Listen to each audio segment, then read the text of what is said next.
16 मई 2008। एक शांत सुबह, लेकिन घर के अंदर एक खौफनाक मंजर। नोएडा के पॉश इलाके जलवायु विहार अपार्टमेंट सेक्टर 20 में सुबह का समय था। डॉक्टर राजेश और नूपुर तलवार अपने घर के अंदर थे। सब कुछ सामान्य लग रहा था, लेकिन जैसे ही नूपुर अपनी बेटी आरुषि के कमरे में पहुंची, उनकी चीखें पूरे फ्लैट में गूंज उठीं। 14 साल की आरुषि तलवार अपने बिस्तर पर मृत पड़ी थी। उसके गले पर किसी तेज धारदार हथियार से गहरा कट था और उसके सिर पर किसी भारी चीज से वार किया गया था।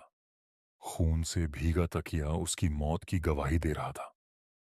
पुलिस को बुलाया गया और शुरुआती जांच में शक घर के नौकर हेमराज पर गया, जो गायब था।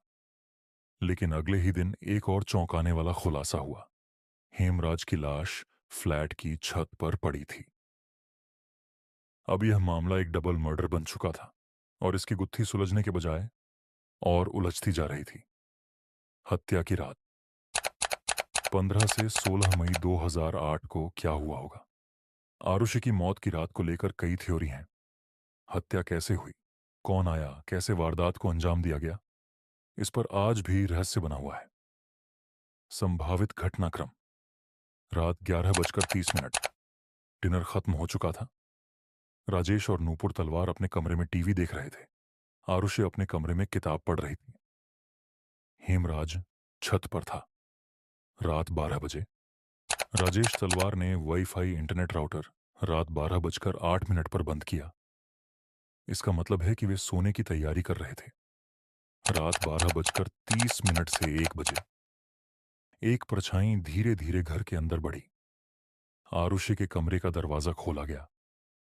किसी ने उसके सिर पर किसी भारी चीज, संभावित रूप से गोल्फ स्टिक या ब्लंट ऑब्जेक्ट से जोरदार वार किया। वह तुरंत बेहोश हो गई। रात 12:40 पर हत्यारे ने एक तेज धारदार हथियार, संभावित रूप से सर्जिकल ब्लेड, खंजर या खुखरी, से आरुषि का गला रेत दिया। हत्या इतनी सफाई से की गई कि खून सिर्फ तकिए पर फैला और बिस्तर के बाकी हिस्से साफ थे। रात 12:50। अब हत्यारे का अगला टारगेट हेमराज था। वह छत पर था और शायद उसने कुछ संदिग्ध देखा था। रात 1 बजे छत पर बहस हुई। हत्यारे ने हेमराज के सिर पर वही भारी वस्तु मारी जिससे आरुषि पर वार किया था। फिर उसके गले पर भी वही हथियार चलाया गया जिससे आरुषि की हत्या की गई थी। रात 1:10 से 1:30 तक हत्यारा हेमराज की लाश छत के एक कोने में ले गया और वहां उसे ढक दिया।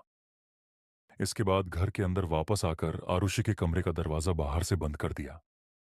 फिर सबूत मिटाने की कोशिश की गई। सुबह 6 बजे हत्याकांड का खुलासा सुबह होते ही नूपुर तलवार आरुषि के कमरे की ओर गईं। दरवाजा खुला था।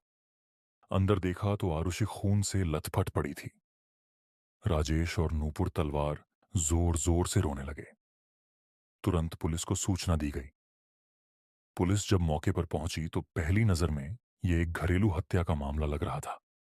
पहली जांच और उलझते सवाल: शुरुआत में पुलिस को लगा कि हत्या हेमराज ने की है, लेकिन हेमराज गायब था।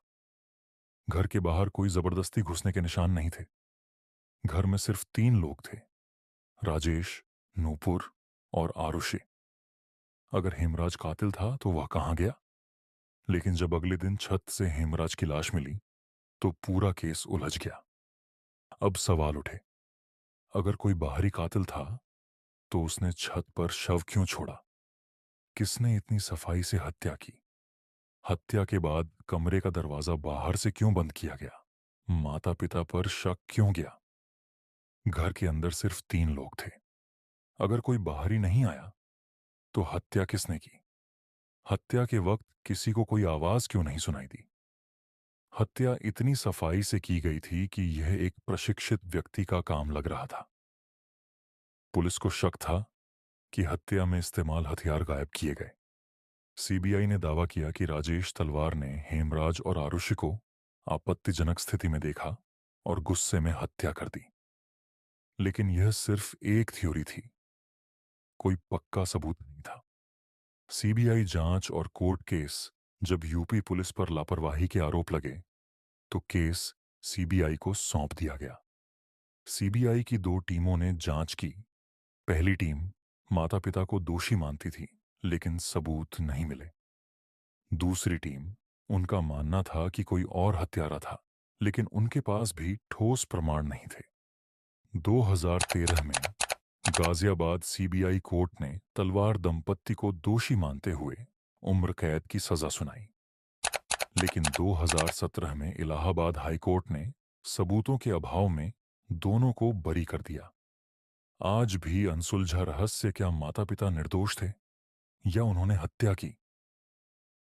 अगर वे निर्दोष थे तो असली कातिल कौन था? क्या पुलिस और सीबीआई सच में सच्चाई नहीं जान पाई या जानबूझकर दबा दी गई? अगर कोई बाहरी कातिल था तो वह इतनी सफाई से घर में कैसे आया और गया? हत्या का हथियार कहां है? आज भी यह केस भारत के सबसे बड़े अनसुलझे रहस्यों में से एक बना हुआ है। कुछ सवालों के जवाब शायद कभी नहीं मिलेंगे। क्या आरुषि को कभी इंसाफ मिलेगा? यह अब भी एक रहस्य बना हुआ है।